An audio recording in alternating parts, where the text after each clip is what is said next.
जय जगन्नाथ सांग मैंने welcome to my YouTube channel. आज आम डिस्कसन करवा फोर्थ सेमिस्टर ओडिया ऑनर्स रो महाजात्रार प्रथम सर्ग उपर एक लंग क्वेश्चन जो क्वेश्चन आसी कौन ना महाजात्रार प्रथम सर्ग संपर्क में सविशेष आलोचना कर।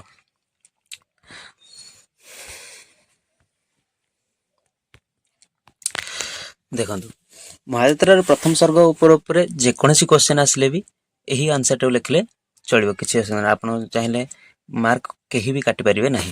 तो आसते आम से डिस्कसन करवा प्रथम धीरे धीरे कर डिस्कसन करवा सब डिटेल्स रे मु कहिबी आ जहाँ भी डाउट रही मत कमेंट सेक्शन में आपण मैंने पचारि पारे। चलते आउ लेट कर स्टार्ट करवा। महाजात्रार प्रथम सर्ग संपर्क में सविशेष आलोचना कर। एमती क्वेश्चन आसपारे ना एमती भी आसपारे जे राधानाथ राय महाजात्रार प्रथम सर्ग रे तार विषय वस्तु आलोचना कर किंबा जेकोसी टाइप बुले क्वेश्चन पचारि पारे किंतु आंसर गोटे ही रो खाली कॉन्सेप्ट क्लियर हूँ। कॉन्सेप्ट क्लियर हेले आपन किछि नहीं सब लिखिपारे। खाली घोषी दे आई खाली रट्टा मारदेले किसी हेनी। आप बुझंतु बुझिले जिनसटा क्लीयरली आपण मनरू काढ़ी सी तार कथावस्तु को लेकिन जेकोसी जिनस लिखिपारे। तो आउ लेट नक स्टार्ट करिया चलतु। काव्यर आरंभ कविवर बा राधानाथ राय पंकजवासिनी देवी उत्कल भारती शारला स्तुति कर श्रीकृष्ण निधन पर पांडव माने कौन कले ताहा कहवाक अनुरोध करिसेंती। प्रथम सर्ग जेहेतु आमर विषय रही आमर सिलेबस रे तार प्रथम सर्ग रे कवि मंगलाचरण करिसेंती। मंगलाचरण रे देवी उत्कलर बागदेवी जी शारला माँ शारला को स्तुति करी श्रीकृष्ण निधन पर बा श्रीकृष्ण परलोक पर पांडव माने कौन कले ताहा कहवाक माँ माता शारला को कहवाक अनुरोध करिसेंती जे कहले सी राधानाथ बा कविवर सेटा को लिखिबे। चलते तापर कौन है देखिए। यदुवंशर ध्वंस वार्ता अर्जुन ठारू शुणी युधिष्ठिर कहले जेउ महापुरुष महाभारत महासागर रु कर्णधार रूपे पार कले एवं जहाँकर न्याय बल कोटि कोटि प्राणी चलुथिले से जेतेबेले मर्त्य धाम त्याग करी निज धाम को चलीगले आंभे मैंने आउ एठी कि सुख पाई रहिबा। से देखिले जे यदुवंशर ध्वंस वार्ता बा शुणी अर्जुन ठारू कौन कले युधिष्ठिर कहले जेउ महापुरुष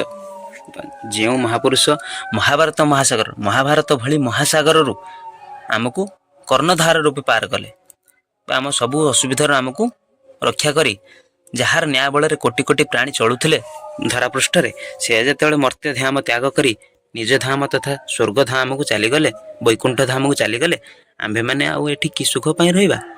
आम्भर संसार लीलाखेला आमर संसार लीलाखेला तांको लीलाखेला सह समापन हेबा उचित समापना करवा उचित।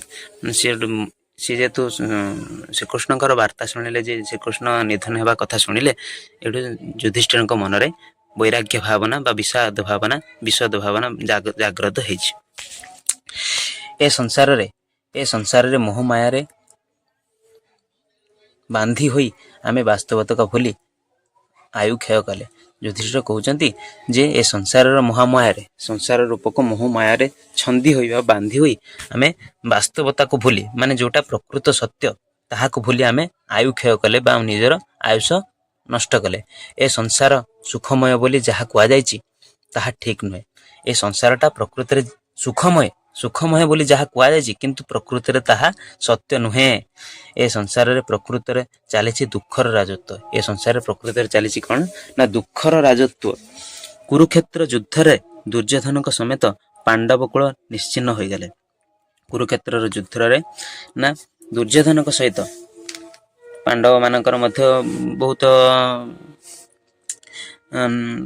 बहुत संपर्क मृत्युवरण कले। कौरव मानक संपूर्ण वंश निपात हो गला। 100 केते भाई सबू मरीगले। आमे युद्धरे जयी होई मध्य आज जीवन मृत प्राय। एठी युधिष्ठिर कहउचंती कौरव मानक सेना मृत्यु हैला युद्धरे से माने हारिले आमे विजय हेलु किंतु आमे जय होई मध्य आज जीवन मृत प्राय। जीवन मृत अर्थ माने जी थिबा सत्य मृत भली। पुत्र मित्र ଭାଇ ବନ୍ଧୁ ସମସ୍ତଙ୍କୁ ହତ୍ୟା କରି ଆମେ ସିଂହାସନ ଆହରଣ କଲେ। ପୁତ୍ର ମିତ୍ର ଭାଇ ବନ୍ଧୁ ସମସ୍ତଙ୍କୁ ହତ୍ୟା କରି ଆମେ ସିଂହାସନ ଆହରଣ କଲେ ବା ଆମେ ରାଜସିଂହାସନ ଅଳଙ୍କୃତ କଲେ। କିନ୍ତୁ ସେ ସିଂହାସନରେ ବସିବା ପାଇଁ ଧୈର୍ଯ୍ୟ କାହିଁ? ସେ ସିଂହାସନରେ ବସିବା ପାଇଁ ଧୈର୍ଯ୍ୟ କାହିଁ? ମୋହ କାହିଁ? ଏତ ସନ୍ତାପର ସିଂହାସନ ବୋଲି ଯୁଧିଷ୍ଠିର କହିଛନ୍ତି। ଏଇ ଯେଉଁ ସିଂହାସନ ସେ ବସିଛନ୍ତି ହସ୍ତିନାନଗରରେ, ସେ ଯୁଧିଷ୍ଠିରଙ୍କ ମନରେ ଯେଉଁ ବୈରାଗ୍ୟ ଭାବନା ଜାତ ହେଇଛି, ସେ କହୁଛନ୍ତି ଏ ତ ସନ୍ତାପର ସିଂହାସନ। ଏ ସିଂହାସନରେ ପ୍ରକୃତ ସୁଖ କ'ଣ ରହିଛି? ପ୍ରକୃତ ସୁଖ ତ ଏ ସଂସାରରେ ନାହିଁ। ଏଠି କେବଳ ଦୁଃଖର ରାଜତ୍ୱ ଚାଲିଛି ବୋଲି ଯୁଧିଷ୍ଠିର କହୁଛନ୍ତି। ପୁଣି କହୁଛନ୍ତି କ'ଣ? କୁରୁଚୂଡ଼ାମଣି ପୁଣି କହୁଛନ୍ତି। କୁରୁଚୂଡ଼ାମଣି ଅର୍ଥ ହେଉଛି ଯୁଧିଷ୍ଠିର, କୁରୁମାନଙ୍କର ଚୂଡ଼ାମଣି ବା ମୁଖ୍ୟ ଯିଏ। କହୁଛନ୍ତି ଋଷିବୃନ୍ଦ ମାନେ ପ୍ରକୃତରେ ଏ ସଂସାରରେ ଧନ୍ୟ। ଋଷିବୃନ୍ଦ ମାନେ ଯେଉଁମାନେ ଋଷି ମହାମୁନି ମାନେ ରହିଲେ ଏ ସଂସାରରେ, ସେମାନେ ହେଉଛନ୍ତି ପ୍ରକୃତରେ ଏ ସଂସାରରେ ଧନ୍ୟ ବୋଲି ଯୁଧିଷ୍ଠିର କହୁଛନ୍ତି। ସେମାନେ ସଂସାର ମାୟାରେ ବିମୁଗ୍ଧ ନୁହନ୍ତି। ସେମାନେ କ'ଣ ନା ସଂସାର ମାୟାରେ ବିମୁଗ୍ଧ ନୁହନ୍ତି ବା ସେମାନେ ସଂସାର ମାୟାରେ ମୋହିତ ନୁହନ୍ତି। ବିଷୟୀ ଲୋକମାନେ ବିଷୟ ବୃଦ୍ଧି ଦ୍ୱାରା ସୁଖୀ ହେବାକୁ ଚେଷ୍ଟା କରନ୍ତି। ବିଷୟୀ ମାନେ ଯେଉଁମାନେ ଏ ସଂସାରର ମୋହ ମାୟାରେ ଜଡ଼ିତ ହୋଇଯାଇଛନ୍ତି, ବିଷୟ ଭାବନା ସହିତ, କାମନା ବାସନା ସହିତ ସେମାନେ ଯେଉଁ ପୁରା ଜଡ଼ିତ ହୋଇଯାଇଛନ୍ତି, ସେମାନେ ସୁଖୀ ହେବାକୁ ଚେଷ୍ଟା କରନ୍ତି କ'ଣ ନା କାମନା ଦ୍ୱାରା। କିନ୍ତୁ ଋଷିମାନେ ବଶତା କ୍ଷୟ ଦ୍ୱାରା ସୁଖୀ ହେବାକୁ ଚେଷ୍ଟା କରନ୍ତି। କିନ୍ତୁ ଋଷିମାନେ କ'ଣ ନା ଯେ ସଂସାରରେ ରହି ମଧ୍ୟ କୌଣସି କ୍ଷେତ୍ରରେ ସେମାନେ ମୋହିତ ନ ହୋଇ, ବଶୀଭୂତ ନ ହୋଇ ସୁଖୀ ହେବାକୁ ଚେଷ୍ଟା କରନ୍ତି ବୋଲି ଯୁଧିଷ୍ଠିର କହୁଛନ୍ତି। ବାସନା କ୍ଷୟ ହେଲେ ସୀମାବଦ୍ଧ ସୁଖ ଅସୀମ ହୁଏ। ବାସନା ବା ଆମ ମନରେ ଯେଉଁ କାମନା କ୍ଷୟ ହୋଇଗଲେ ଆମର ଯେଉଁ ସୀମାବଦ୍ଧ ସୁଖ ରହିଲା, ଯେଉଁଟା ସୀମିତ ସୁଖଟା ଅସୀମ ହୋଇଯାଏ। ମାନେ ତାର ସୀମା ନଥାଏ ସେ ସୁଖରେ। ଅପୂର୍ବ ସୁଖ ଯେଉଁଟା କୁହନ୍ତି, ଆମେ ଅପୂର୍ବ ସୁଖ ମିଳିଥାଏ।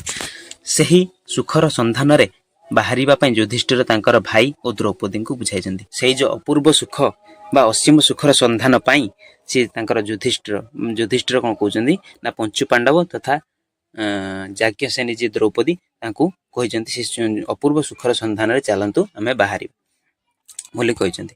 ପୁଣି ଆହୁରି କ'ଣ କହିଛନ୍ତି ନା ମଣିଷ ଲୀଳା ଖେଳାରେ ବ୍ୟସ୍ତ ଥିବାବେଳେ କାଳ ବା ମୃତ୍ୟୁ ପ୍ରତି ସଚେତନ ହୁଏ ନାହିଁ।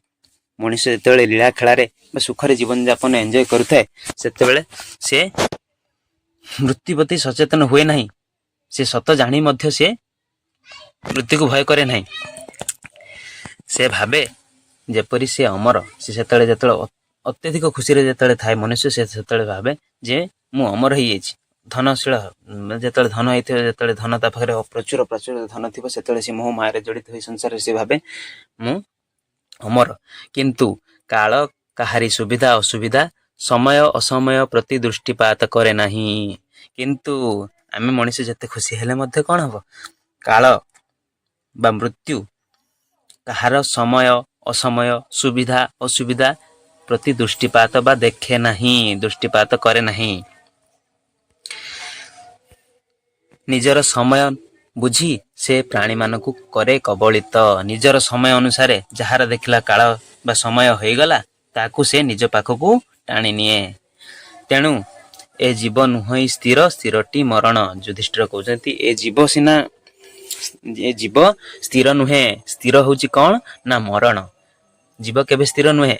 ସ୍ଥିରଟି ହେଉଛି କେବଳ ମରଣ, ଯେଉଁଟା ବାସ୍ତବ ସତ୍ୟ, ଯେଉଁଟା ମୃତ୍ୟୁ। ପୁଣି କହୁଛନ୍ତି କ'ଣ ନା କାଳ ସବୁଠାରୁ ବଳି ଶକ୍ତିବାନ। କାଳ ହେଉଛି ସବୁଠାରୁ ବଳି ଶକ୍ତିବାନ, ତାଠୁ ଶକ୍ତିଶାଳୀ ଆଉ କେହି ନାହାନ୍ତି।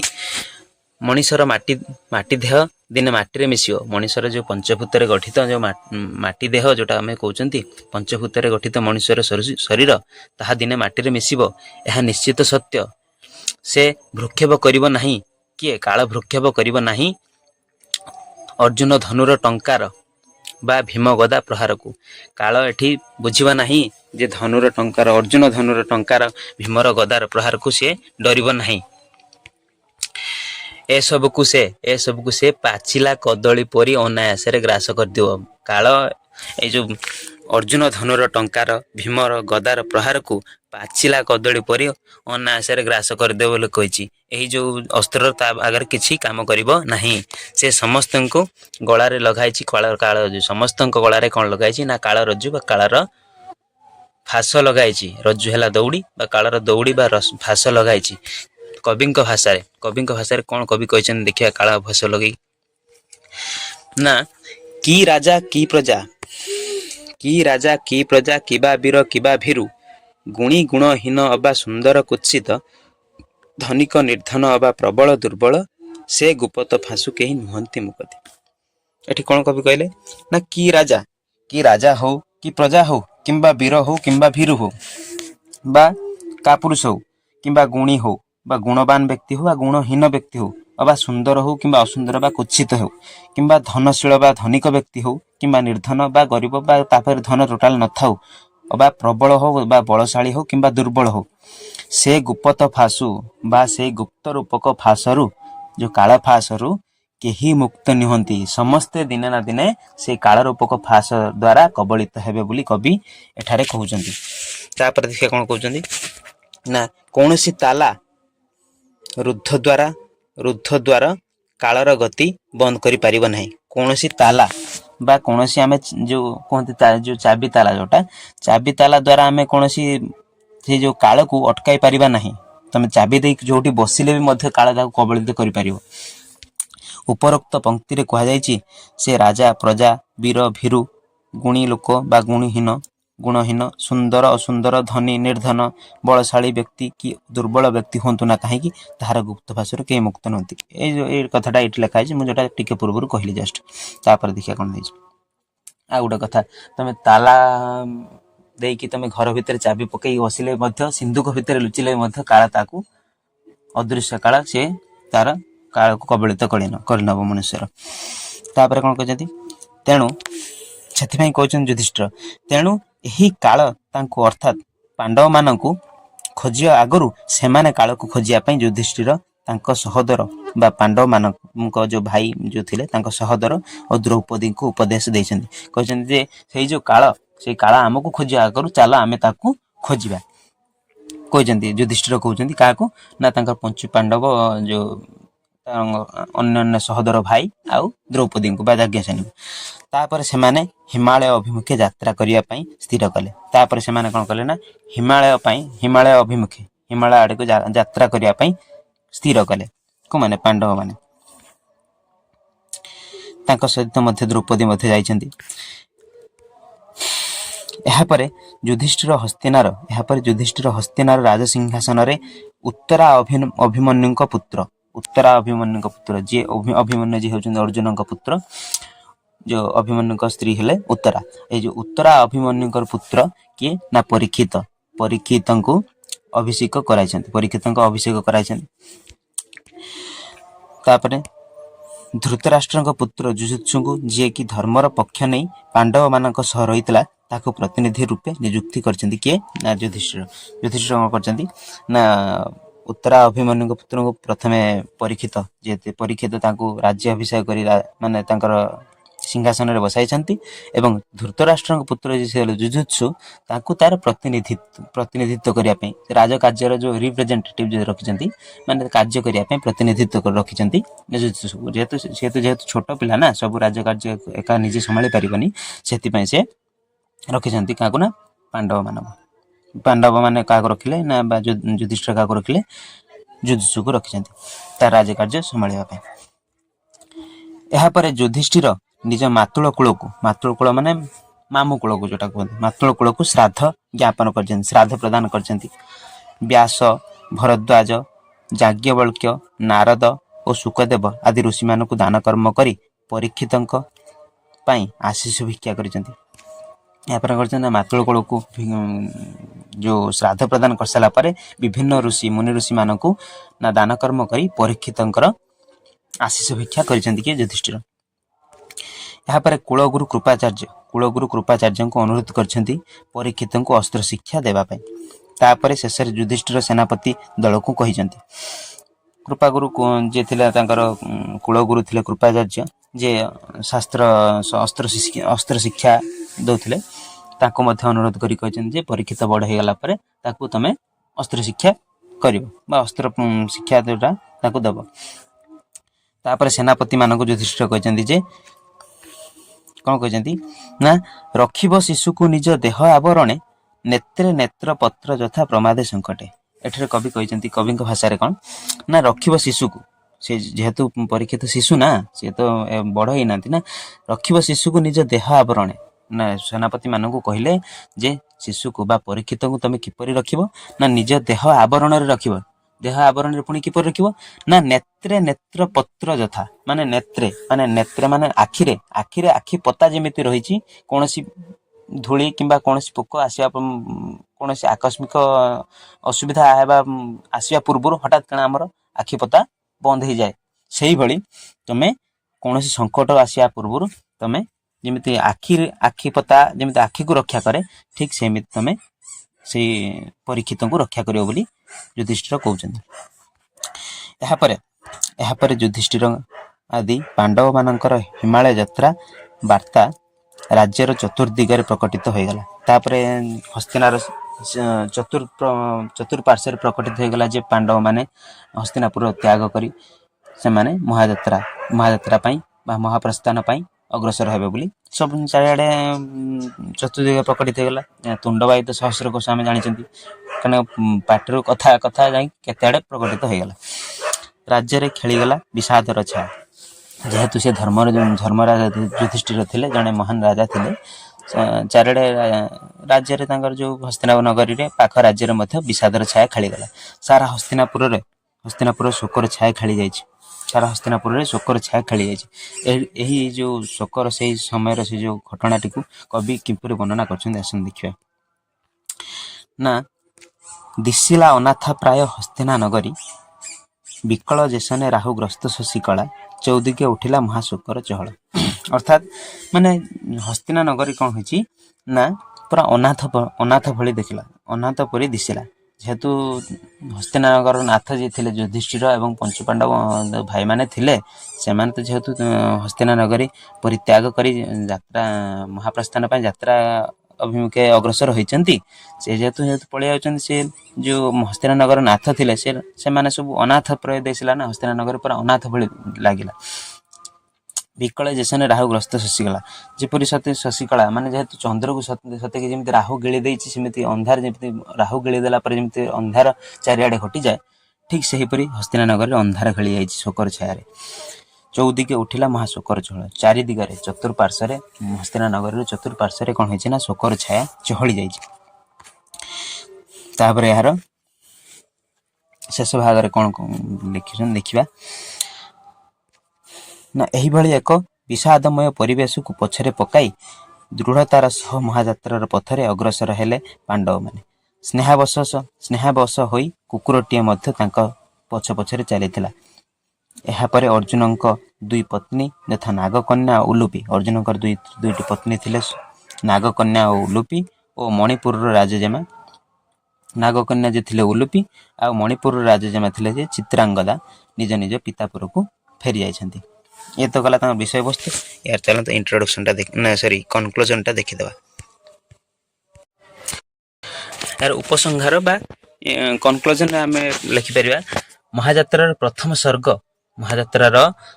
ସ୍ୱର୍ଗ କେବଳ ଏକ ଯାତ୍ରାର ବର୍ଣ୍ଣନା ନୁହେଁ, ବରଂ ଏହା ମଣିଷ ଜୀବନର ଅନିତ୍ୟତା, ଆଧ୍ୟାତ୍ମିକ ଚେତନାର ଏକ ଉତ୍କୃଷ୍ଟ ଉଦାହରଣ। କବିବର ରାଧାନାଥ ରାୟ ଏହି ସ୍ୱର୍ଗ ମାଧ୍ୟମରେ ସଂସାରର ମାୟା ଓ କାଳର କଠୋରତାକୁ ଅତି ସୁନ୍ଦର ଭାବରେ ପ୍ରତିପାଦିତ କରିଛନ୍ତି।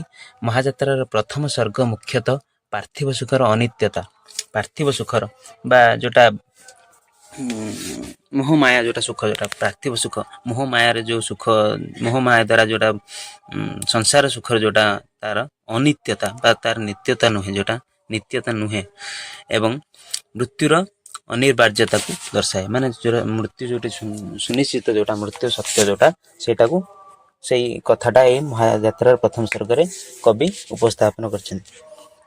ଏହି ପାଣ୍ଡବମାନଙ୍କର ତ୍ୟାଗ ଓ ଆଧ୍ୟାତ୍ମିକ ଯାତ୍ରାର ଏକ ସୁନ୍ଦର ପୃଷ୍ଠଭୂମି ପ୍ରସ୍ତୁତ କରିଥାଏ। ଏହା ଯେଉଁ ମହାଯାତ୍ରାର ପ୍ରଥମ ସ୍ୱର୍ଗଟି କ'ଣ କରେ ନା ପାଣ୍ଡବମାନଙ୍କର ତ୍ୟାଗ ଓ ଆଧ୍ୟାତ୍ମିକ ଯାତ୍ରାର ଏକ ସୁନ୍ଦର ପୃଷ୍ଠଭୂମି ପ୍ରସ୍ତୁତ କରିଥାଏ। ତୁମେ ଏହାର ଇଣ୍ଟ୍ରୋଡକ୍ସନ୍ କିମ୍ବା କନକ୍ଲୁଜନ୍ ଯାହା ଅଲଗା ଲେଖିଲେ ଚଳିବ, କିନ୍ତୁ ବିଷୟବସ୍ତୁ ସେହି ହିସାବରେ ଲେଖିବାକୁ ପଡ଼ିବ। ଆଚ୍ଛା,